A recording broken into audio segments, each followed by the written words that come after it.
we're talking about this mechanism for protecting your hearing, but it also does another thing. Think about it like this. When you start listening louder and louder, your ears start closing down a little bit. What does that do?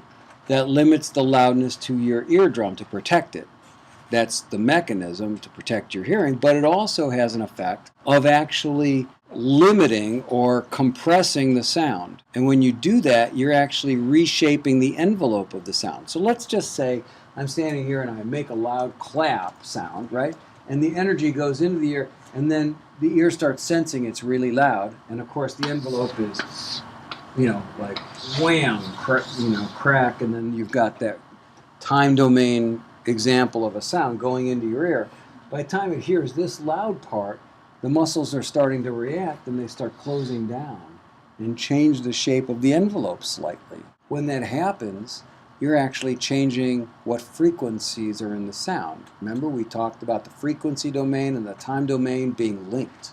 So when you change the shape of the time domain envelope, you're actually changing what frequencies are in the sound. So when you do that, now you're actually adjusting what frequencies you're hearing based upon how your muscles react. So that's another reason why things sound better when you listen loudly. Because when you do this, you're balancing out the high frequencies and the low frequencies and adjusting the spectrum, right? More energy in low frequencies, less energy in high frequencies. But the low frequencies have so much energy that your ear closes down to restrain those energies from getting into your eardrum. And what you're doing is you're reproportioning the spectrum. Remember when we talked about the spectrum? The harmonics above the fundamental frequencies is where you get sound quality. It makes the piano sound more like a piano. The fundamental frequency carries the pitch information. So the pitch information is the lowest frequencies. Those are the ones that are restrained from getting into your ear. The higher frequencies, then in proportion to the lower frequencies, are louder. When that happens, we hear more sound quality. A cymbal sounds more cymbally. The acoustic guitar sounds more like an acoustic guitar. The vocal sounds more real, like a human, because of the upper harmonic sound quality. When you adjust those proportions, that's when it sounds more real to us. We're going to get into a whole week on compression, and that's basically, in a nutshell, what we're doing now. When we get past this hearing part, we're going to start talking about how to manipulate sounds to make them sound better and how to manipulate sounds to make them blend better. But remember, your ear itself does this inadvertently without you trying, and it actually creates something that sounds better to you when you listen louder. That's why listening louder always sounds better. And I think I can say that unequivocally, unless it's so loud your ears are bleeding. So, psychoacoustics, how we perceive sound is limited by our physical limitations of our eardrums and our, the physicalness of our ear, and the brain's ability to process the information. Because if you get a lot of information so fast going from each ear, and there's 25 to 30,000 nerves hitting different parts of your brain at all times with high frequency, low frequency information, sometimes your brain can't process it fast enough. And that's when you start doing that interpolation kind of processing in your brain. You think that you heard something that might not be there, or you think you heard something differently than what is there. I've done that a few times. Like I thought I heard a hit record. Okay, so physical limitations. Human beings basically hear from 20 hertz all the way up to 20,000 hertz. Well, I'll tell you something. Higher than 12,000 hertz is more of a feeling than a hearing. Because it's so high frequency, it almost goes away. When you get past 10,000 to 12,000, 14,000, most people can't hear much past that. I mean, really distinctly. But that said, as we discussed the spectrum, and the spectrum goes up infinitely, right?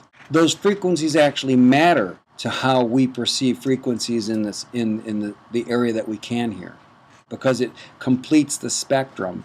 And then with those higher frequencies added to the picture, we get the exact sound wave recreated. If you take apart the sound wave and put it into its component frequencies, those higher frequencies are important. Research showed in 2014 that human beings, their brain waves actually respond to frequencies as high as 32,000 hertz. We can't say, oh, I hear that. But if our brain responds to it, There's somewhere we are perceiving it, and it is an important thing that the higher frequencies really means a better sound in the frequencies that we really can perceive. So this changes with age, and it's not exactly the same for everybody. Well, think about it. The low frequencies, if you have the same low frequencies, are going to have a lot more energy. A lot more energy is going to damage your hearing a lot more than high frequencies. So it's really low frequencies. And how many people have gone maybe to a rehearsal space or to a concert and they give you these like foam things you stick in your ear, right, to protect your hearing? Does anybody know? Those foam ones, right? Those are the most deceptive, worst things you can do. Well, I should have said that when we were talking about hearing damage. Because what happens is those foam things you stick in your ear, they let low frequencies through, but not high frequencies. Everything sounds duller, and you think you're protecting your hearing, so you put yourself in a situation where you get a lot of high-intensity sound, but the low frequencies can get through, and they're damaging your hearing without you realizing it. And there are specially made earplugs or ear protectors that you can get that actually have inserts you can put in to reduce frequencies down to 20, 40, 60, and 80 decibels down. Little inserts that fit to your ear and they actually mold to your ear. And those are great because they reduce all frequencies equally. So when you put them in, you don't hear like dullness like the other kind of earplugs, but you just hear quieter. Yeah, sometimes, you get those monitors in ears too loud. Or somehow you get a bad sound guy and he gets feedback and you blow your head off with those. You can really hurt your hearing. I would only let my monitor guy who knew what he was doing play with my ears because you can really damage your hearing. So physical limitations, right? Our dynamic range of our hearing, you can hear a sound that's 1/4,000,000th louder than the softest sound that you can hear. So that ends up being like 140 decibels. Hearing threshold is defined at 0 decibels. SPL stands for sound pressure level. Damage can affect different parts of the spectrum. Depends on what frequencies you're exposed to, at what volumes, for how long. All of that matters, but our body is really resilient. Like I said, I thought that I really damaged my hearing, and within a week it started repairing itself, and my hearing came back to normal again. But it was a wake-up call for me. So you got to be careful not to damage your hearing, especially, what they say when you're young, you go, I'll listen loud, it's fun, But you don't realize that when you get to be 50s and 60s, your hearing starts really declining, and the more you preserve it when you're young, the better it is. So this is SPL, stands for sound pressure level, and it's always rated at a certain frequency because, as you know, we have different frequencies that we hear differently, right? Threshold of pain is around 140 decibels. That's when you start really feeling pain in your ears.